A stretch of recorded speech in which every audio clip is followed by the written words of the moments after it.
Bonsoir. On va commencer donc le webinaire. Donc, je me présente. Je m'appelle Frédéric Fassotte et je suis conseiller sur la zone de Liège et du Luxembourg. Ce webinaire va être donné par Pierre Vossen, qui va se présenter juste après. Voilà. Donc, ce sera un webinaire qui a pour sujet simplement en fait le statut social INAMI pour votre activité donc de sage-femme. Et donc, vous allez avoir différentes informations.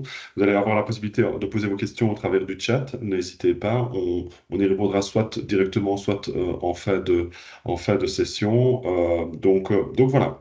Donc, je cède la parole à Pierre qui va se présenter et assurer ce webinaire.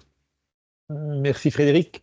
Alors oui, je me présente Pierre Vossen, je suis pharmacien de formation et ça fait déjà un certain nombre d'années que je m'occupe du statut social INAMI des différentes précédentes, on y reviendra de suite, qui ont accès à cette législation un peu particulière. C'est quelque chose qui pour vous est tout à fait nouveau, pour moi qu'il est un peu moins, je dois le reconnaître, mais je trouve grand plaisir et je trouve que le groupe des sages-femmes est un groupe qui est vraiment très très gai. On était le mois passé au congrès de CINED de l'UPSFC. J'étais début ce mois passé, j'étais personnellement au congrès de l'association néerlandophone, la VBOV. Donc voilà, c'est un milieu professionnel qui bouge beaucoup, une profession qui bouge beaucoup, et donc c'est très gai, personnellement, je trouve ça très gai, de pouvoir accompagner et informer les sages-femmes sur cette législation. Alors, très vite, n'oubliez pas, si vous m'entendez, je sais que vous avez mis le son de votre ordinateur. Votre micro, par contre, lui, est en off. Vous pouvez travailler via le chat ou les questions and answer pour poser vos questions. Petite information, c'est vrai, la session est enregistrée. Et dernier détail qui est quand même important, c'est que, oui, vous recevrez les slides que je vais utiliser au cours de cette séance. Alors, on va aborder plusieurs choses. D'abord, on va voir le cadre général de la législation du statut social INAMI. Puis, on va aborder plus en détail la question de la prime INAMI, qui est une des composantes du statut social.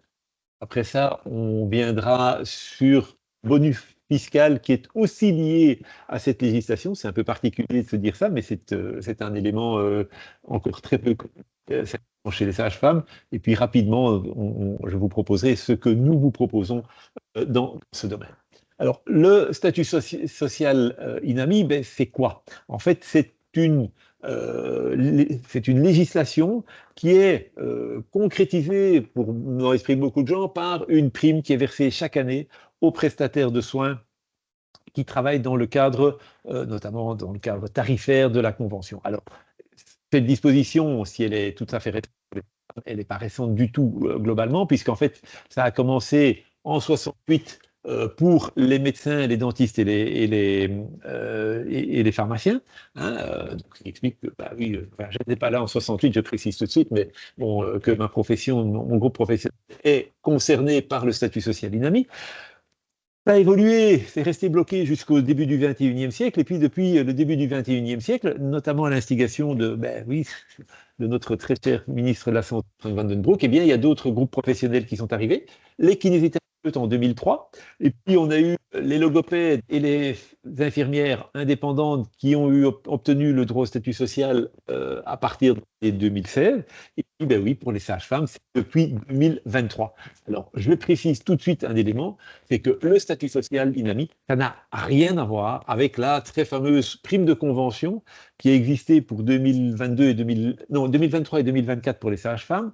C'est quelque chose qui a existé, qui n'existe plus, qui ne se reproduira vraisemblablement plus. Par contre, le statut social, ça fait ça va faire 57 ans que ça existe. Donc, c'est clairement une législation qui a une stabilité beaucoup plus importante. Alors, le statut social, INAMI, il y a en clair deux volets. Il y a le premier volet, c'est la prime versée par l'INAMI en fonction de critères propres à l'activité professionnelle. Et fatalement, les critères ne sont pas les mêmes pour les médecins, pour les pharmaciens, pour les kinésithérapeutes ou pour les sages-femmes. On reviendra sur la situation particulière des sages-femmes tout à l'heure. Mais il y a à côté de ça un deuxième volet qui est encore peu connu de beaucoup de prestataires de soins des différentes professions, c'est le fait que, parce que ces professions ont accès, tombent sous le coup de la législation sur le statut social, eh bien, les prestataires de soins qui en font partie ont accès à une législation fiscale enfin, un avantage fiscal pour la constitution de la pension complémentaire. Alors c'est quelque chose de spécifique parce que clairement c'est réservé aux professions, hein, médecins, dentistes, pharma, kiné, logo et sage-femme maintenant. C'est spécifique et c'est une législation qui est très avantageuse parce qu'elle est beaucoup plus avantageuse que l'épargne pension classique. Hein, l'épargne pension classique donne un avantage fiscal de 30%. Ici, on peut aller jusqu'à 50%. Hein, donc c'est clair que c'est quelque chose de beaucoup plus intéressant et qui est encore peu connu dans certains groupes professionnels. Il y a des groupes où ça fonctionne bien, il y a des groupes où l'information manifestement est plus difficile à passer. Alors, si on regarde pour le statut INAMI et la prime INAMI des sages-femmes, ça concerne quelles sages-femmes? Mais d'abord, évidemment, les sages-femmes qui ont été conventionnées toute l'année, hein, à l'exception des sages-femmes qui ont obtenu leur diplôme. Là, si elles arrivent en cours d'année, on ne va pas leur demander d'être diplômées toute l'année, mais on va appliquer un système de proportionnalité. On ne va s'occuper que de la période de l'année où elles étaient reconnues comme sages-femmes. Ça, c'est la première étape. Ça concerne les sages-femmes indépendantes et employées, et ça c'est vraiment très important. Dans aucun document, on ne va demander le statut social. Hein, est-ce que oui ou non vous êtes employé indépendante à titre complémentaire, voire même fonctionnaire. Hein, donc on ne demande pas. C'est ouvert à tous les statuts sociaux, pour autant qu'il s'agisse d'une sage-femme conventionnée. Et le dernier critère, c'est que les mutuelles doivent avoir remboursé pendant l'année au moins 150 prestations ou bien des prestations qui représentent 2250 valeurs V. Mais ça, je y reviendrai de suite plus en détail sur la question des prestations. C'est un point qui est très sensible et qui suscite beaucoup de discussions dans le groupe des sages-femmes. Alors, si on regarde la prime, enfin, la question du statut social, ben, on parle de prime, de quelle prime? Mais pour 2024, pour l'année de prestation 2024, c'est, je vais arrondir, 630 euros. Attention, c'est une prime nette. Hein, elle ne va pas être mentionnée sur votre déclaration d'impôt. Elle ne va pas, si vous êtes indépendante, rentrer dans le calcul de vos cotisations sociales. Hein, donc, c'est vraiment un montant qui est complètement non fiscalisé au moment où il est versé. Il n'intervient nulle part. C'est quand même un avantage, c'est une grosse différence par rapport, par exemple, à la fameuse convention qui, elle, était un revenu professionnel taxable et soumis à cotisation sociale. Alors, cette prime, elle ne va pas vous être versée sur votre compte bancaire, hein, elle ne va pas vous permettre de partir en vacances ou quoi au caisse, elle va être exclusivement utilisée, enfin en toute grande partie, utilisée à vous constituer un capital pension complémentaire. Alors, hein, on verra que ce capital, il peut être constitué par les primes de l'INAMI, mais il peut aussi venir de versements que vous pourriez faire de votre côté. Alors ça, c'est la situation 2024, mais hein, bon, je l'ai dit, c'est depuis l'exercice 2023 que le statut social a été accordé aux sages-femmes. Et ben, on a terminé l'examen de ce qui s'est passé en 2024. On a terminé la procédure pour l'attribution du statut social 2023 aux sages-femmes. Et donc, en 2023, la prime, elle était un peu en dessous de 600 euros, hein, puisque ce montant est indexé. Alors, c'est un mécanisme d'indexation qui n'est pas facile à comprendre. C'est la moyenne d'index santé. Bon, bref, mais vous voyez quand même que d'une année à l'autre, il y a quand même une évolution positive. Alors, cette prime de 593 euros, les services de l'INAMI prévoyaient de l'accorder à peu de choses près à 1750 sages-femmes. Ils avaient prévu un budget d'un peu plus d'1 million pour ça. Et puis, ça, c'est ce qui était prévu avant.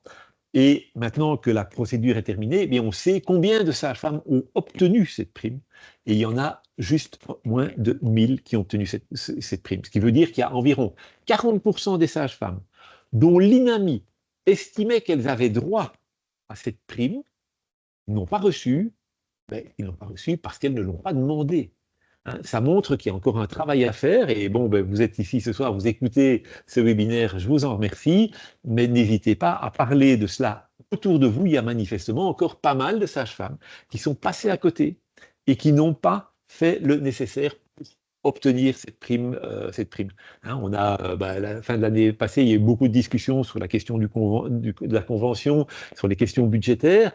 Il faut savoir que ici, grosso modo, les sages-femmes ont laissé aux alentours de 450 000 euros à l'INAMI, alors que ce montant leur revenait. C'est un peu dommage, hein, quand on voit tout ce qui a été fait pour essayer d'obtenir des budgets complémentaires, de se dire que on essaie d'obtenir des budgets complémentaires, mais les budgets auxquels les sages-femmes ont droit ne sont pas utilisés. Et ça, c'est un budget qui n'est pas un revenu professionnel, hein, c'est un budget qui est un revenu quelque part d'épargne. C'est un peu dommage. Alors, la prime INAMI 2024, comme pour toutes les années, il y a un certain nombre de choses pour l'obtenir. Alors, comment faire pour obtenir cette prime INAMI? Alors, il y a trois éléments. Le premier élément, c'est évidemment qu'il va falloir répondre à des conditions en termes de convention. C'est clair que les sages-femmes qui se sont déconventionnées, quand j'étais l'autre jour à la VBOV à Anvers, j'ai croisé pas mal de sages-femmes déconventionnées, oui, voilà, c'est clair qu'elles n'ont pas droit à la prime INAMI.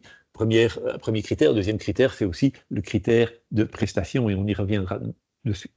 Deuxième élément important, et deuxième condition pour l'obtenir, c'est qu'il faut avoir souscrit un contrat d'assurance qui s'appelle une convention sociale de pension. Alors c'est vraiment fondamental, parce que c'est ce contrat, l'existence de ce contrat qui va déclencher la procédure.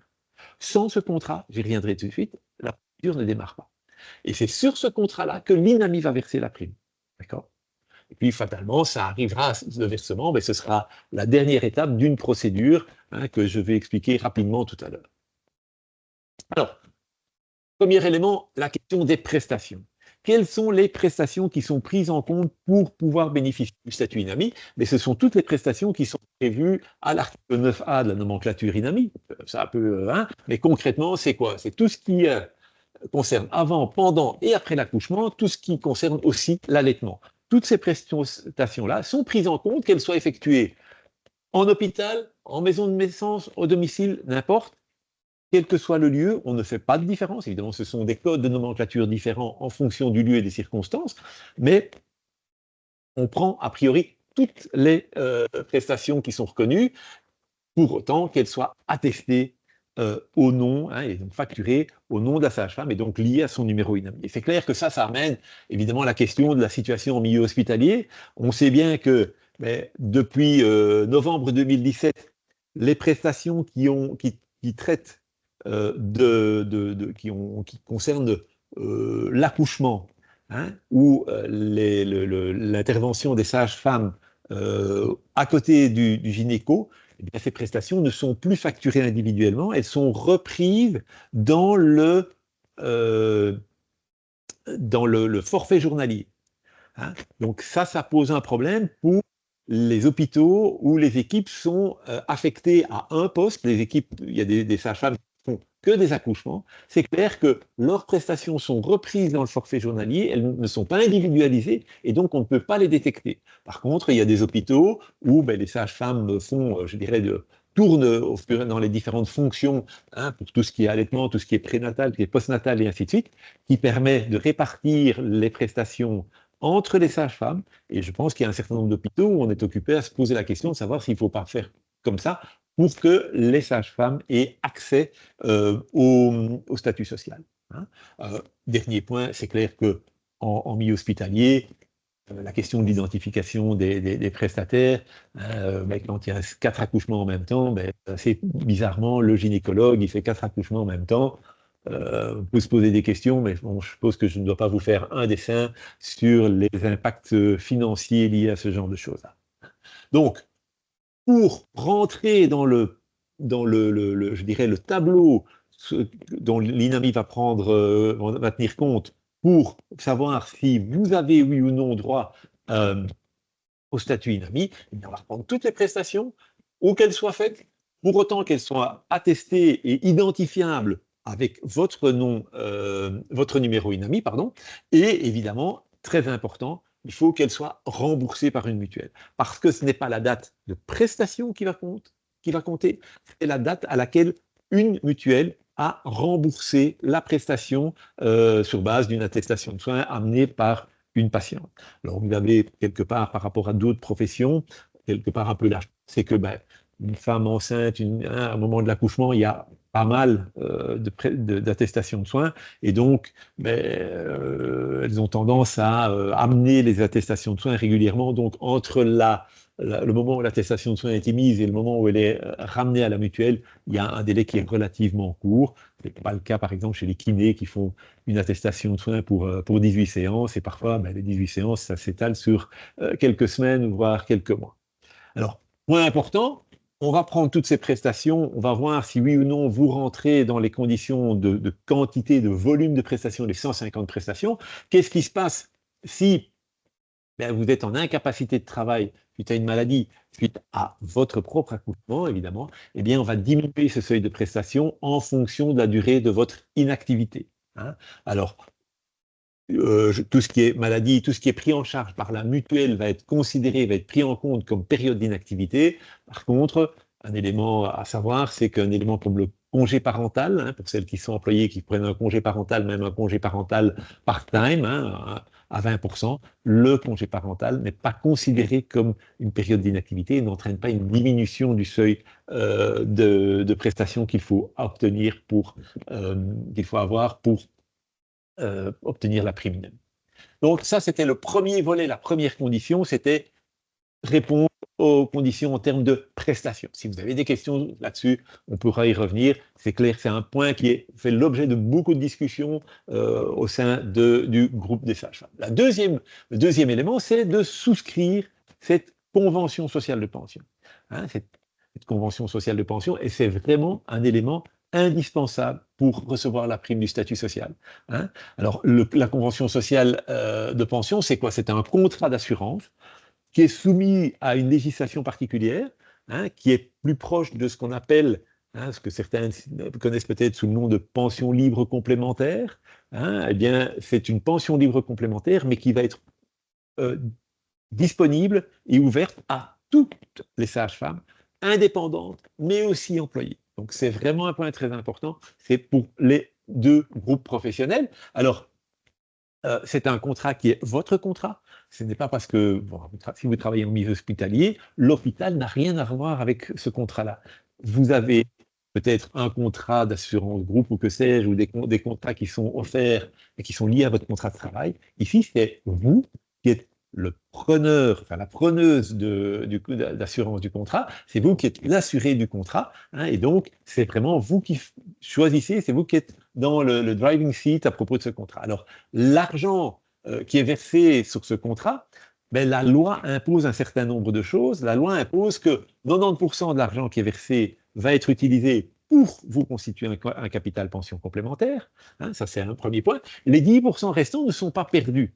Les 10% restants, ils vont servir à compléter les garanties de la sécurité sociale pendant votre carrière. C'est quoi l'idée? C'est de se dire, eh bien, pendant une carrière, il y a des moments où on a des moments plus compliqués, pendant lesquels on ne peut pas assurer soi-même la constitution de sa pension complémentaire. Eh bien, on va utiliser les 10% qui restent pour financer des garanties qui vont faire que, en cas, par exemple, d'invalidité, eh bien, le contrat va continuer à être alimenté comme si vous aviez pu bénéficier du statut INAMI. En cas d'incapacité de travail, eh bien, vous allez pouvoir recevoir une indemnité journalière qui va compenser une partie de la différence entre votre salaire normal, vos revenus normaux, et l'indemnité que la mutuelle va vous accorder. Donc, ces différentes garanties, la loi donne une liste des garanties possibles. C'est clair que il y a aussi, je ne l'ai pas mentionné ici, il y a une garantie faillite, ce genre de choses, parce que cette législation, elle est applicable pour d'autres groupes professionnels, que ce soit les bouchers, les boulangers, que sais-je. Alors évidemment, ici, dans le groupe des prestataires de soins, la faillite, ça n'a pas beaucoup de sens. C'est pour ça que j'ai repris plutôt des choses qui concernent le statut, le welfare, les soins de santé, l'aspect santé, parce que je pense que c'est l'élément auquel, en tant que prestataire de soins, on est les sensibles. Alors, cette convention sociale de pension, c'est elle qui va être le point de départ de la procédure. C'est très clair. si vous n'avez pas de contrat, l'INAMI ne vérifie pas votre dossier et fatalement, puisqu'elle n'ouvre pas votre dossier, ben à la fin, il n'y a pas de prime qui peut tomber. Parce que je rencontre régulièrement des sages-femmes qui me disent « mais je ne pense pas que j'ai droit ». Si vous ne mettez pas un contrat en place, vous ne le saurez jamais. Mais si vous aviez droit pour une année, ou pour 2 années, ou pour 3 années, eh bien, cette prime-là, c'est certain, vous l'avez perdue si vous n'avez pas créé ce contrat. C'est vraiment la première chose à faire pour pouvoir faire évaluer votre dossier, votre situation par l'INAMI. Donc, cette évaluation, ce process, c'est la procédure que je vais vous expliquer maintenant. C'est un processus qui va prendre quasiment toute une année. C'est un processus qui se fait l'année d'après. On va commencer maintenant, on a commencé la procédure pour l'année 2024. Et je vais détailler les grandes étapes de cette procédure. Elle a commencé en février, concrètement en février, et elle se terminera quelque part en septembre, octobre, novembre par le paiement éventuellement de la prime. Mais cette procédure, elle ne démarrera que si vous avez un contrat. Alors cette procédure, les prestataires de soins ont la possibilité de la suivre sur ProSanté, c'est le nouveau nom de MyINAMI. Et donc, là aussi, il faut un peu savoir quel est le métier de chacun. Je pense que le métier des prestataires de soins, c'est d'abord de s'occuper de leurs patients. Peut-être des gens qui sont mieux placés pour suivre une procédure administrative, même si elle a des conséquences financières pour les prestataires de soins. Alors, concrètement, la procédure, elle a commencé pour 2024, elle a commencé par quoi? Par ce qu'on appelle la déclaration des contrats. C'est quoi? Eh bien, ce sont les compagnies d'assurance qui transmettent à l'INAMI les données des contrats liés à un numéro INAMI. C'est le numéro INAMI qui sert de reconnaissance, qui est vraiment l'identifiant unique du prestataire de soins vis-à-vis de l'INAMI et qui est l'identifiant unique dans le cadre de la procédure INAMI. Alors, un élément important, parce que ça concerne encore un certain nombre de sages-femmes, c'est clair que si un prestataire de soins a 2 numéros, et il y a des sages-femmes qui ont un numéro INAMI de sage-femme et encore leur numéro INAMI d'infirmière, eh bien, il faut évidemment lier les 2 numéros INAMI à ce contrat pour voir dans quel statut eh bien, elle a droit, le prestataire de soins a droit au statut INAMI. Alors, il ne peut recevoir qu'une prime, il ne peut pas en recevoir 2. Ça existait dans le passé, mais maintenant c'est interdit. Il y avait des médecins dentistes qui recevaient la prime comme médecin et comme dentiste, maintenant c'est terminé. Mais l'INAMI va vérifier si les données de votre contrat sont liées aux 2 numéros lui sont envoyés. L'INAMI va ouvrir les 2 dossiers et va voir lequel des 2 dossiers vous donne la situation la plus favorable. L'étape 2, c'est ce qu'on appelle la sélection des contrats. C'est quoi? C'est l'INAMI qui va dire « j'ai reçu les données d'un contrat pour un prestataire de soins, je vais lier les données de ce contrat au dossier de prime pour l'année 2024, pour autant évidemment que oui, c'est quelqu'un qui était conventionné en 2024. Ça, c'est évident. Alors, quand l'INAMI fait ça, elle informe les prestataires de soins dont elle a l'adresse mail. Et donc, peut-être que vous avez reçu, il y a maintenant quelques semaines, un mail de l'INAMI, c'est ce type de mail-ci. Alors, si vous aviez déjà un contrat établi pour la prime INAMI, vous avez reçu un mail de ce type-ci qui dit, voilà, à partir... Alors ça, c'est la version 2023, mais bon, grosso modo, le principe est toujours le même. Vous remplissez les conditions, vous étiez conventionné, vous disposez d'un numéro INAMI, vous étiez active et nous avions un numéro de contrat sur lequel qu'on a lié à votre dossier. Par contre, il est possible aussi que vous ayez reçu, si vous n'aviez pas encore de données de contrat, un document, un mail disant, voilà, vous répondiez bien aux conditions en termes de convention, numéro INAMI, vous étiez active, mais nous n'avons pas encore reçu de contrat valide. Et ça veut dire que nous ne pouvons toujours pas établir ouvrir un dossier à votre nom pour 2024, cette année maintenant. Donc, c'est quelque chose qui est encore possible. Alors, pourquoi? Parce qu'il est encore possible aujourd'hui, et j'y reviendrai de suite, de souscrire une convention sociale de pension, de faire le nécessaire pour que votre dossier personnel soit ouvert pour l'année de prestation 2024. Donc ça, c'est la première phase. Je reviens de suite sur le volet souscription. On essaie de faire les choses les plus simples possibles. Je reviens sur la procédure. La procédure, première étape, la sélection des contrats. Deuxième étape, au mois de juin, aux alentours du 15 juin, c'est pas précis, l'INAMI va rassembler toutes les informations sur sur votre dossier, enfin sur le dossier de l'ensemble des prestataires de soins, c'est-à-dire quelles sont les prestations qui ont été remboursées par les mutuelles pour chacun des prestations des prestataires de soins des différentes professions, et puis il va voir éventuellement est-ce qu'il y a des incapacités de travail éventuelles qui feraient que un prestataire de soins qui était en incapacité pendant 6 mois, son seuil, le seuil d'activité, le seuil de prestation qu'il doit atteindre, il est diminué de 50%. Donc l'INAMI récolte à ce moment-là toutes les données. Début juillet, sur base des informations qu'elle a récoltées, elle crée la demande et elle fait une évaluation en disant est-ce que vous avez droit ou pas droit, hein. Et je reprends le cas d'une sage-femme qui a un numéro de sage-femme et un numéro d'infirmière. Il se pourrait que elle dise vous avez droit pour votre numéro de sage-femme, par contre pour votre numéro d'infirmière vous n'avez pas droit. Et donc on va suivre le dossier lié à votre numéro INAMI de sage-femme. Alors elle fait une évaluation en disant vous avez droit, vous n'avez pas droit. Si vous êtes d'accord, il n'y a rien à faire et puis on continue, la procédure va continuer. Si vous n'êtes pas d'accord avec les informations que l'INAMI a récoltées et l'évaluation qu'elle en fait, il y a possibilité d'introduire des informations complémentaires, hein, donc de compléter le dossier ou de corriger le dossier. Et c'est des choses qui arrivent régulièrement. Notre expérience fait qu'on estime, enfin on calcule que c'est pour plus ou moins un dossier sur 5 pour lequel il y a des compléments d'informations, des corrections à faire, des choses de ce genre-là. Donc, nous intervenons dans, à peu de choses près, 20% des dossiers des prestataires de soins pour lesquels on travaille. Donc, ça vous donne une idée.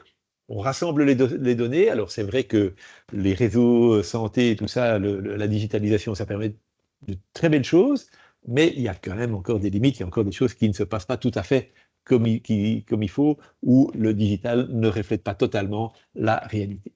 Donc, possibilité d'introduire des informations complémentaires jusqu'au 31 août, et puis en septembre, l'INAMI décide, alors c'est assez clair, si vous étiez d'accord, elle va prendre l'évaluation, elle va la transformer en décision, hein, et si cette décision est positive, elle va payer la prime sur votre contrat.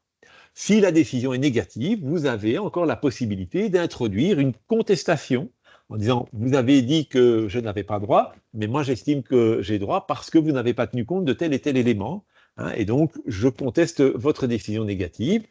Évidemment, il faut amener des éléments concrets pour ça, il ne faut pas me dire « je conteste parce que je trouve que j'y ai droit ». Non. Alors, je sais que l'année passée, nous avons eu des réactions de certaines sages-femmes, hein, notamment celles qui travaillent en bloc, qui disaient, mais enfin, c'est scandaleux, on travaille des heures et des heures, on fait un boulot de fou, et on n'a pas droit à la prime parce que nos prestations ne sont pas individualisées. Donc voilà, c'est des situations qui sont humainement très, très difficiles. Je comprends très bien que ça amène des réactions parfois même explosives. Malheureusement, dans d'autres professions, on a le même genre de situation. Nous essayons, on est sans doute les seuls à faire un travail pour essayer que les critères d'obtention, enfin d'octroi du statut social soient le plus proche de la réalité professionnelle. Je pense que c'est quand même un élément important. Et donc, voilà, ça c'est la procédure telle que elle se passe entre février et on va dire octobre, novembre, voire... Alors, il y a quelques dossiers qui traînent encore. Nous avons encore une cinquantaine de dossiers de l'année 2023 qui ne sont pas encore clôturés, mais vous comprenez bien que 50, c'est vraiment l'exception. Alors, c'est clair que cette prime, elle n'est pas facile. Hein, cette procédure, pardon, elle n'est pas facile. Et donc, il y a une possibilité. Ce sont les associations professionnelles de prestataires de soins qui, dans 2019, ont dit à l'INAMI, écoutez, votre machin-là, ça se veut une simplification, hein.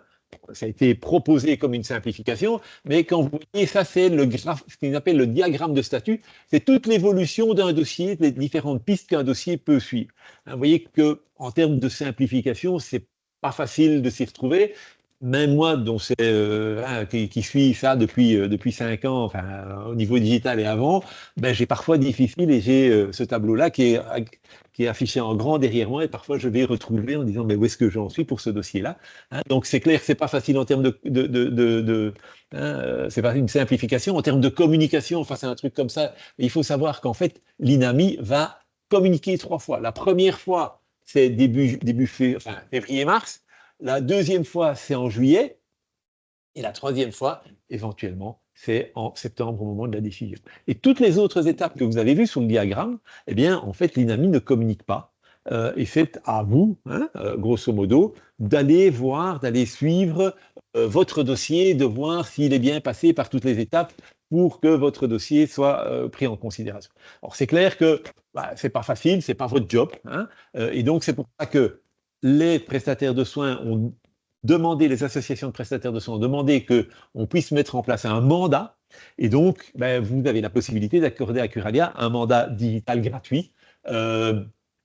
C'est quoi l'idée? C'est que ben, vous êtes sage-femme, vous êtes spécialisé vous occupez des mamans et de leurs bébés, vous n'êtes pas les spécialistes de la gestion du statut INAMI, vous avez la possibilité, on peut donner un mandat à un comptable pour le volet fiscal, eh bien vous avez la possibilité de donner un mandat à Curalia pour s'occuper de votre dossier statut INAMI. Alors l'avantage du mandat, c'est que bon, d'une part, on a accès à votre dossier, ça c'est le premier élément, mais surtout, chaque étape, et je vous ai montré le diagramme tout à l'heure, mais chaque étape nous est communiquée.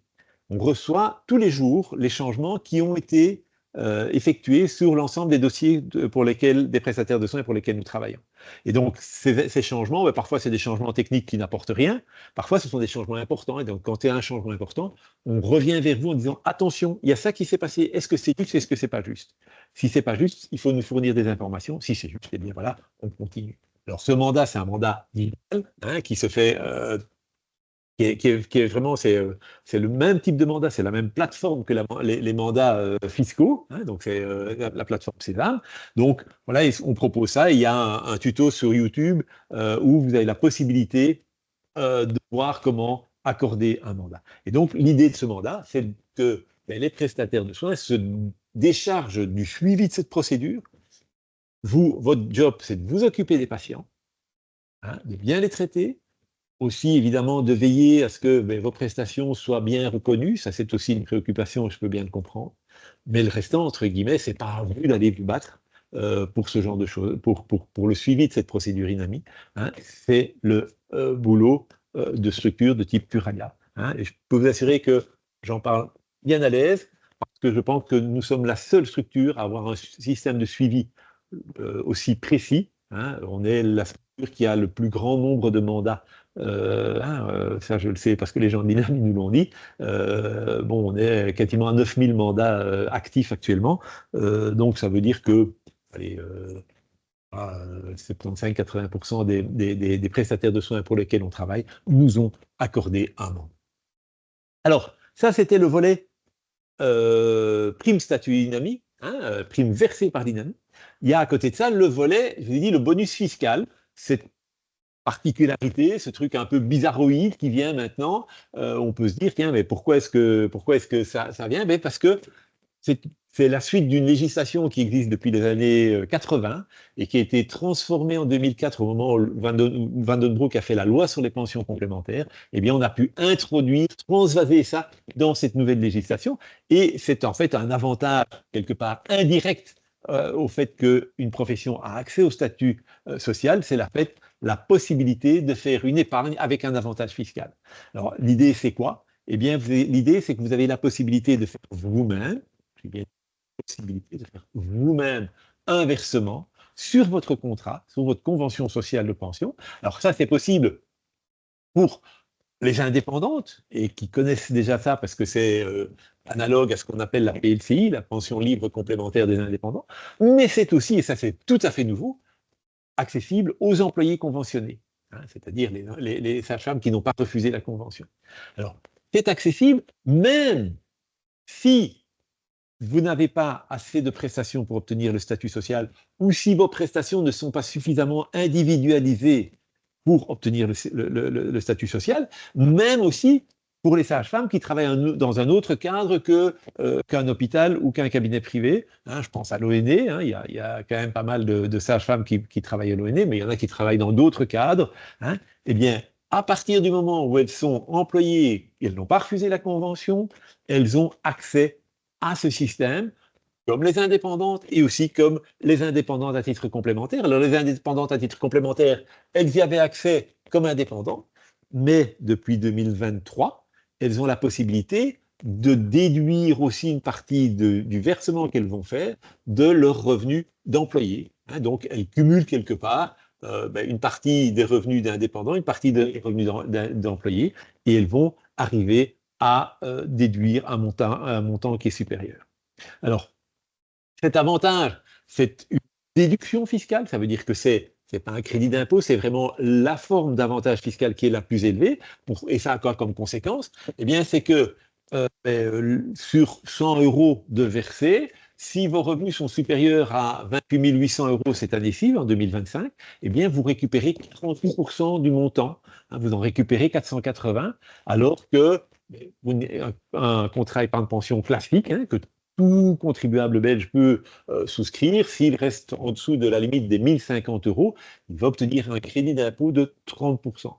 C'est clair que cette formule-ci est beaucoup plus intéressante. Si vos revenus augmentent, hein, approche des 50 000, dépasse les 50 000 euros, et là, l'avantage fiscal va même aller jusqu'à 54%. Alors, quel est le montant que vous pouvez verser? En 2025, c'est entre 100 et 4 602 euros, avec un maximum de 9,4% de vos revenus professionnels. Hein, je prends l'exemple de quelqu'un qui a 30 000 euros de revenus professionnels imposables, eh bien, on va être à 27 2820 euros déductibles si la personne le veut.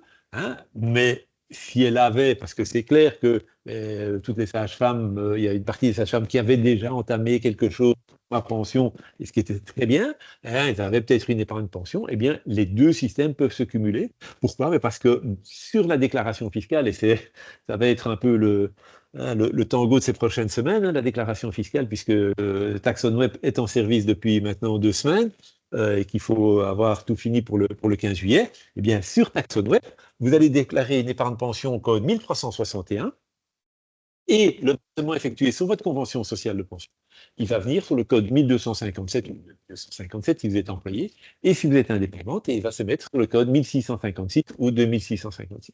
Hein, donc, c'est clair que ce sont des codes différents qui sont cumulables, hein, avec, en technique fiscale, entre guillemets, c'est clair qu'entre 48% d'avantage et 30%, on sent bien qu'il y a plutôt intérêt à privilégier ça. Le souci, c'est que c'est quelque chose qui est encore très peu connu chez les sages-femmes. Hein, il y en a qui ont la moitié presque qui n'ont pas détecté le message sur la prime INAMI. Je pense que sur le volet bonus fiscal, la partie des sages-femmes qui n'ont pas détecté est encore plus importante.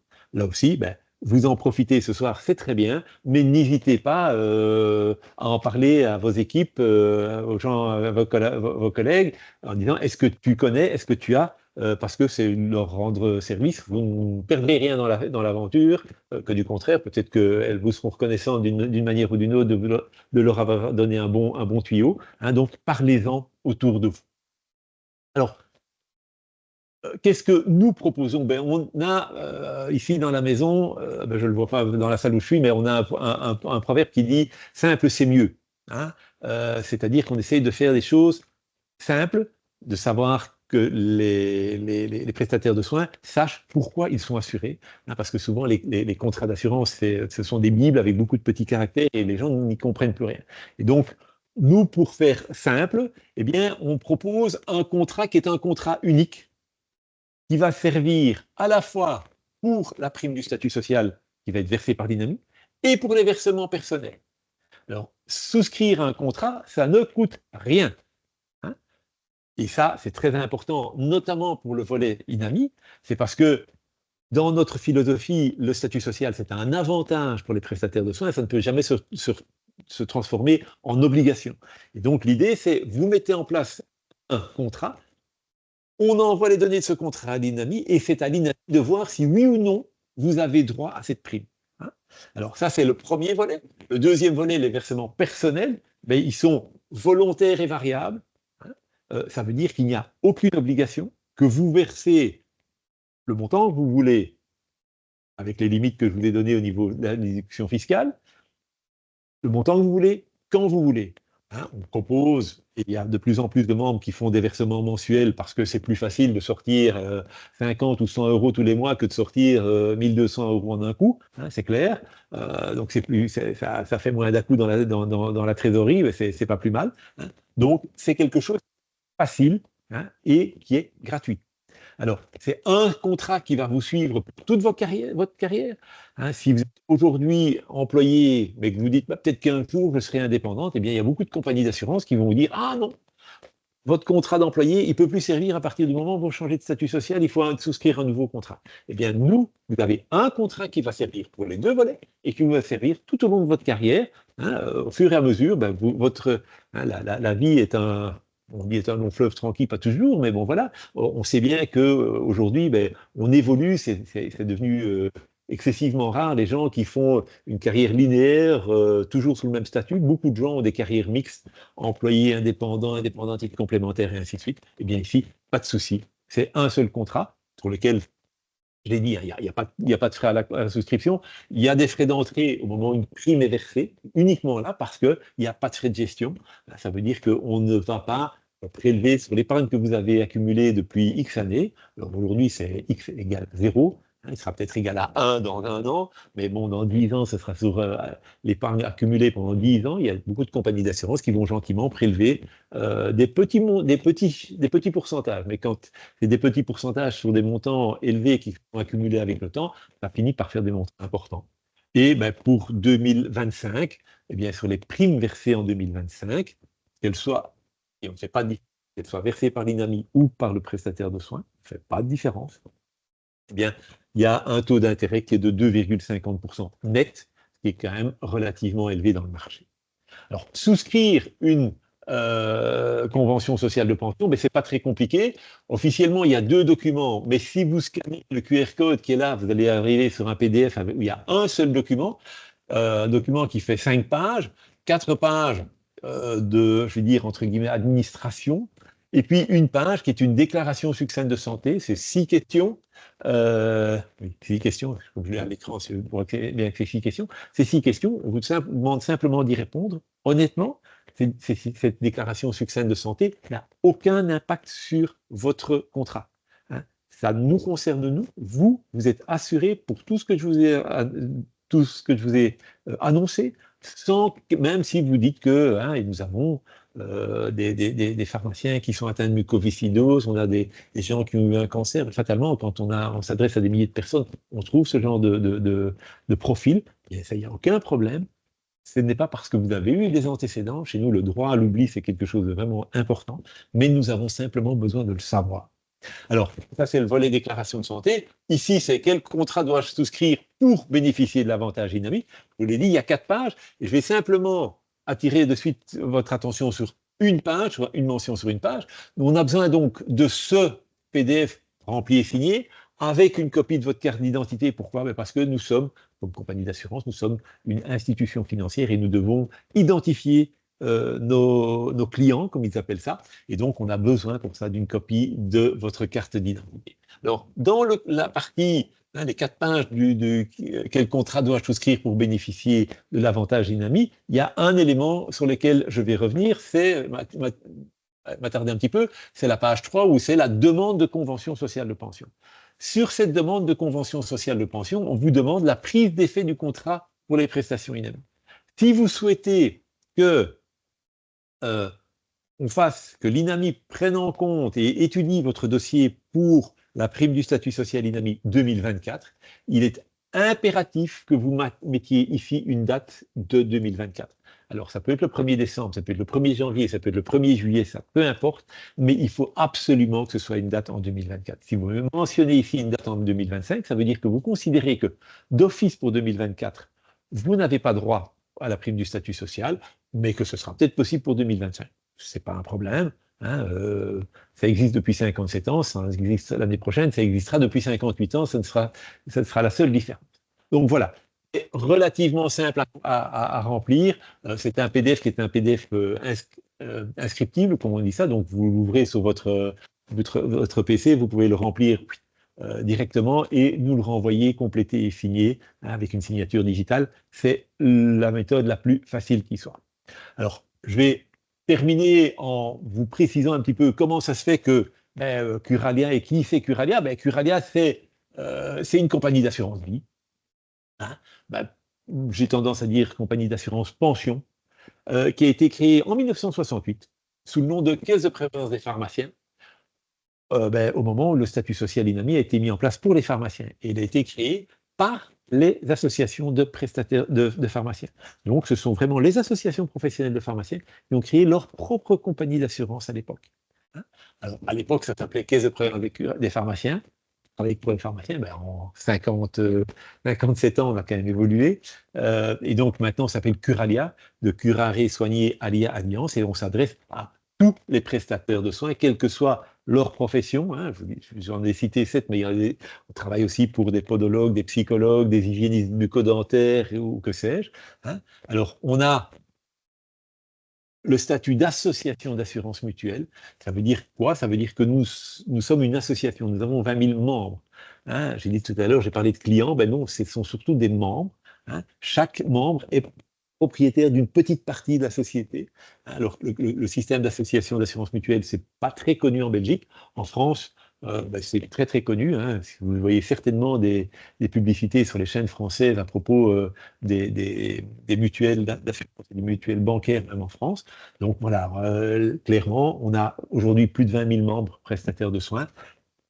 Eh bien, c'est ces prestataires de soins-là qui sont propriétaires de la boîte. Hein. Alors, on est, je l'ai dit, la compagnie d'assurance qui gère le plus grand nombre de dossiers statut INAMI, qui dispose du plus grand nombre de mandats. Pourquoi? Parce qu'on est vraiment spécialisé. C'est notre, en anglais on dit notre core business, mais c'est vraiment notre activité de base, notre première activité, historiquement, hein, première dans le temps, mais aussi en termes de volume. Mais à côté de ça, c'est clair que en 50 et quelques années, on a acquis une expertise dans les domaines assurance et pension. Bon, si vous voulez plus d'infos, allez voir sur Curalia, il y a une partie réservée aux sages-femmes, et si vous scannez le QR code, eh bien, vous allez arriver directement sur la page du site web qui concerne le statut INAMI des sages-femmes. Hein. Mais bon, si vous avez d'autres questions, vous n'hésitez pas à demander conseil à des gens qui connaissent votre métier. On a une équipe de conseillers. Hein, Frédéric qui s'est présenté là tout de suite, il est là. Mais vous pouvez évidemment demander un rendez-vous. Alors le rendez-vous, il peut être en ligne ou il peut être physique, parce que bon, si c'est pour poser des questions sur qu'est-ce que je dois remplir à telle question du formulaire, je pense que le rendez-vous en ligne est plus efficace. Donc voilà, il faut en profiter. Hein. Mais donc n'hésitez pas, ces gens-là sont là pour vous aider. Hein. Il y a eux qui sont entre guillemets sur la route, qui sont répartis dans toute la Wallonie pour eux, ils ont leurs collègues du côté néerlandophone, hein, donc on couvre l'ensemble de la Belgique, on est une entité nationale. Moi, je suis aujourd'hui maintenant à Bruxelles, au siège de Curalia, qui est près de la rue de la Loi, donc vraiment dans le plein centre de Bruxelles, mais c'est au départ de siège qu'on couvre l'ensemble de la Belgique.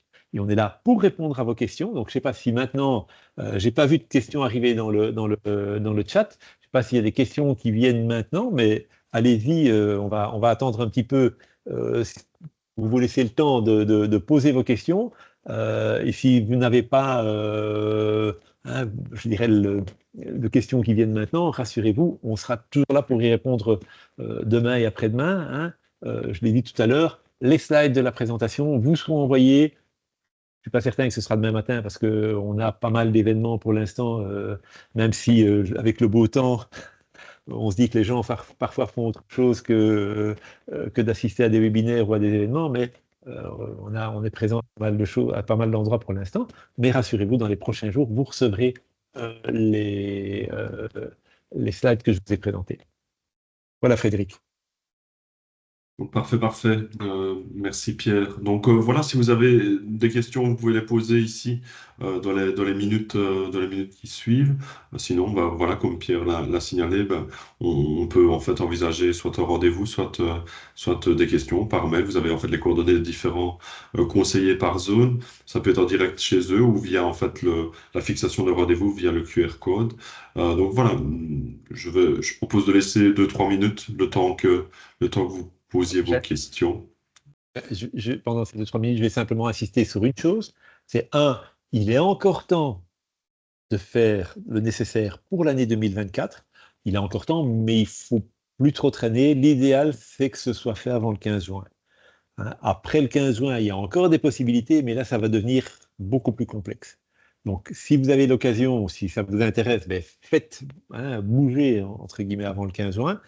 Et surtout, c'est vrai que c'est un peu l'appel que je vous lance, c'est un peu particulier, mais jouez du tam-tam auprès de vos collègues, parce que, je dis, il y a encore beaucoup de sages-femmes qui ne connaissent pas ce système, qui ne connaissent pas le statut dynamique, qui pensent qu'elles n'y ont pas droit, hein, et manifestement, il y en a une série qui pensent ne pas y avoir droit, alors qu'elles y ont droit. Donc voilà, c'est un peu ça le message. Hein, c'est pour ça qu'on était présent à Ciné, c'est pour ça qu'on est présent à différents événements, dans les différents événements qui concernent les sages-femmes. Faites du tam-tam autour de vous. Important d'abord, faites le nécessaire pour vous. Ça, charité bien ordonnée commence par soi-même, comme on dit. Mais n'hésitez pas à en parler à côté de ça à vos collègues. Il y en a sans doute une bonne partie qui ont perdu toute ou une partie du contenu de cette législation.